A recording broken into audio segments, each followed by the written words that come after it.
In the last video, we saw the importance of proving that sums, products and composition of continuous functions are continuous. In this video, we will prove these results. To begin with, we will show that if f and g are functions from Rn to Rm that are continuous at a point A in Rn, then f plus g is also continuous at the point A. Let us see how to prove this statement.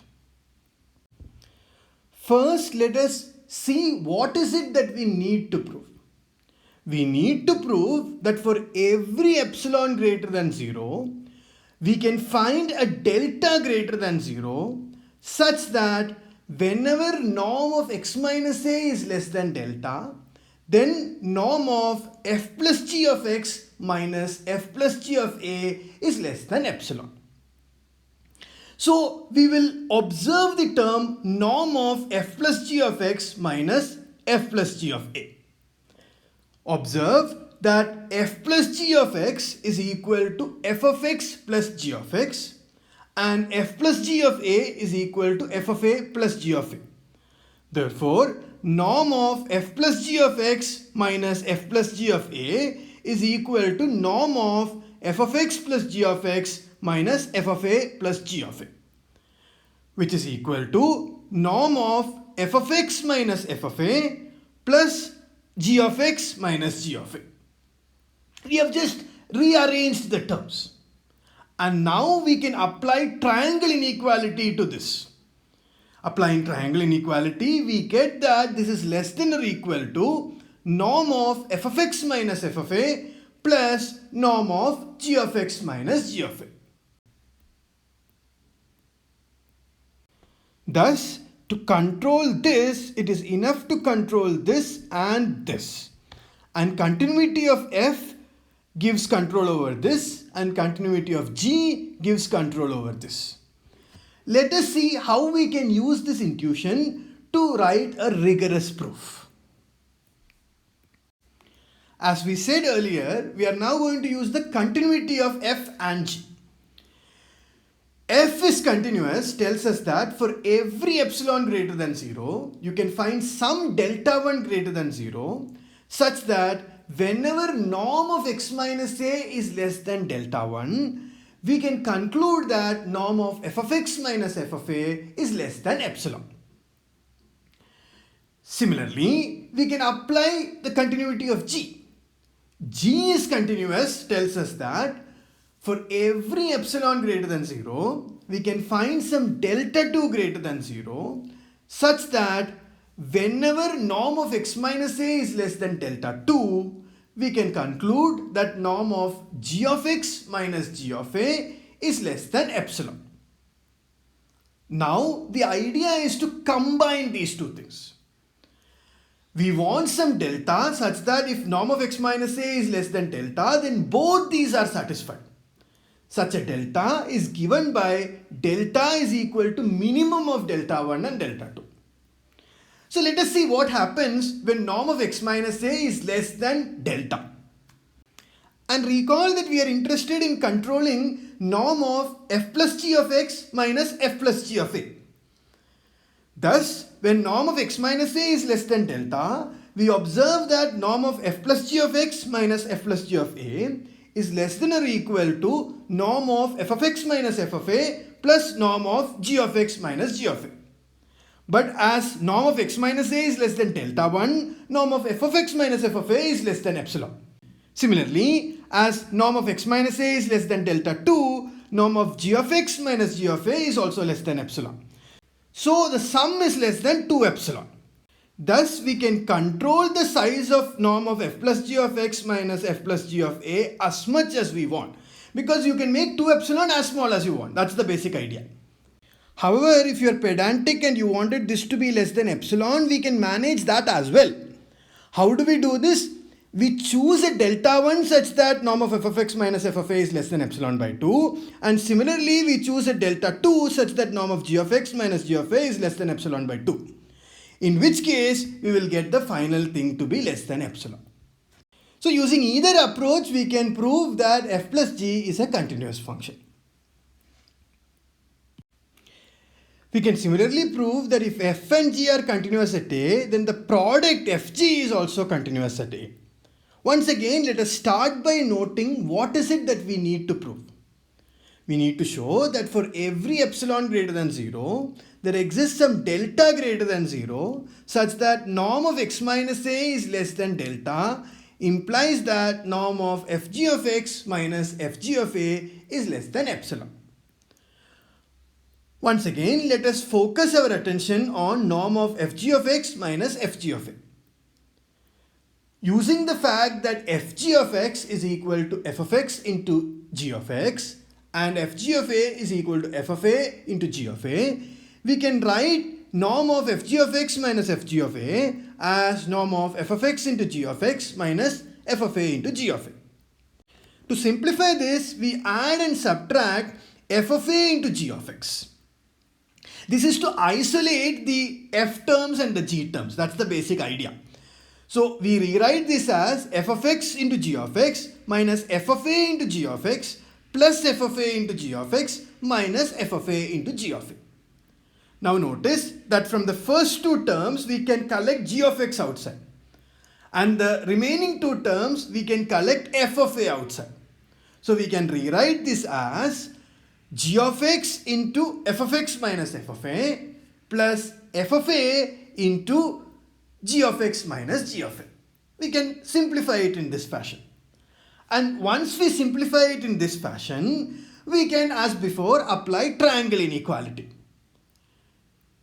Triangle inequality tells us that this norm is less than or equal to norm of the individual terms in the sum, which can again be simplified by noting that norm of g of x into f of x minus f of a is equal to norm g of x into norm of f of x minus f of a. And similarly for the other term. So we can simplify it and write it in this manner. Now notice that continuity of f allows us to control this. Continuity of g allows us to control this. And this is a constant. So if we can somehow control this, we are done. And this is something we have used when we studied functions from R to R. We saw that if a function is continuous at a point, then it's bounded near that point. And that's exactly what we require. So to prove fg is continuous, we need two lemmas. So first let us look at the proof of the lemmas and then return back to the proof that fg is continuous. The first lemma is a variant of the triangle inequality and you are already familiar with a version of this on R. So now we want to prove the same for Rn. Namely, we want to prove that modulus of norm A minus norm B is less than norm of A minus B. In other words, if A and B are close to each other, then norm A and norm B are also close to each other. That's what the theorem is saying. Let us see how to prove this. By triangle inequality, we know that norm of A minus B plus B is less than or equal to norm of A minus B plus norm B.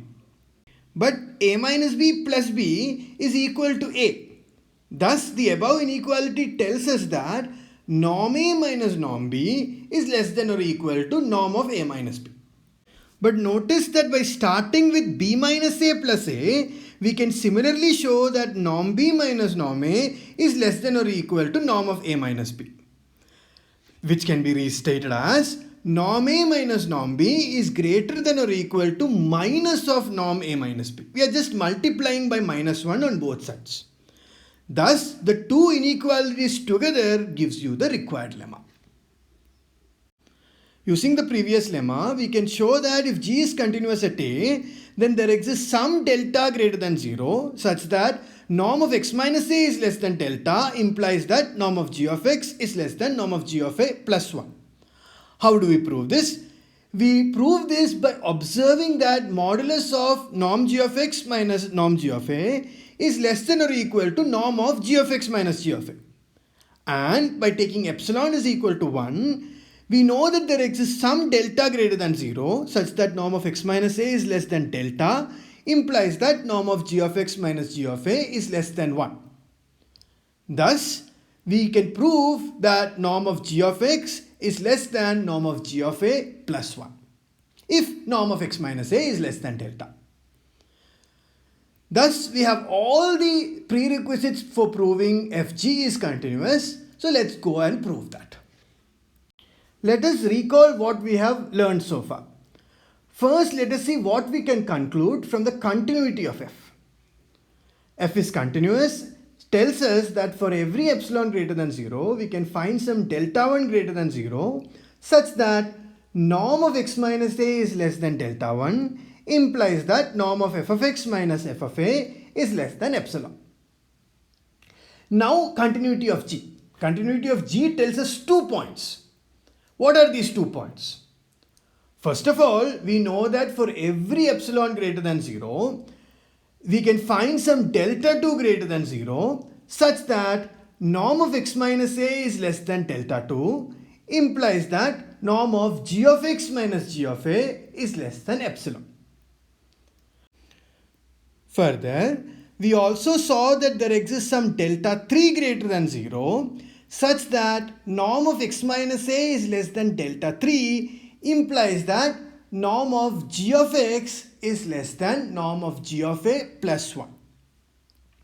Now we want a delta such that all these different inequalities hold. Such a delta is given by delta is equal to minimum of delta 1, delta 2 and delta 3. So let us see what happens to norm of fg of x minus fg of a when norm of x minus a is less than delta. Recall that norm of fg of x minus fg of a is less than or equal to norm g of x into norm of f of x minus f of a plus norm of f of a into norm of g of x minus g of a. Thus, if norm of x minus a is less than delta, then norm of x minus a is less than delta 1, delta 2 and delta 3. As norm of x minus a is less than delta 3, norm of g of x is less than norm of g of a plus 1. As norm of x minus a is less than delta 1, norm of f of x minus f of a is less than epsilon. And as norm of x minus a is less than delta 2, norm of g of x minus g of a is also less than epsilon. As epsilon was arbitrary, this means that we can make this as small as we want. However, if you are pedantic and you wanted this to be less than epsilon, we can do that as well. Let us see how we can do it. Notice that we could have chosen a delta 1 such that norm of f of x minus f of a is less than epsilon by 2 times norm of g of a plus 1. Similarly, we can choose a delta 2 such that norm of g of x minus g of a is less than epsilon by 2 times norm of f of a. Substituting these values in the final inequality, we get that norm of fg of x minus fg of a is less than or equal to epsilon by 2 plus epsilon by 2, which is equal to epsilon. And thus we have proved the result. Finally, let us prove that if f from Rn to Rm is continuous at a and g from Rm to Rk is continuous at f of a, then g composed f is continuous at a. As before, we will first start by observing what is it that we want to prove. We need to show that for every epsilon greater than 0, we can find some delta greater than 0 such that norm of x minus a is less than delta implies that norm of g composed f at x minus g composed of f at a is less than epsilon. Recall that g composed f at x is equal to g of f of x and g composed f at a is equal to g of f of a. Thus, we can simplify norm of g composed f at x minus g composed f at a as norm of g of f of x minus g of f of a. Now notice that we can treat f of x as some y. And recall that g is continuous at f of a. Thus, we know that for every epsilon greater than 0, we can find some delta 1 greater than 0 such that whenever norm of y minus f of a is less than delta 1, norm of g of y minus g of f of a is less than epsilon. Now notice that for us y is equal to f of x. So what do we want? We want f of x to be close to f of a. And for this we use continuity of f. As f is continuous at a, we know that given any delta 1 greater than 0, we can find some delta greater than 0 such that whenever norm of x minus a is less than delta, we know that norm of f of x minus f of a is less than delta 1.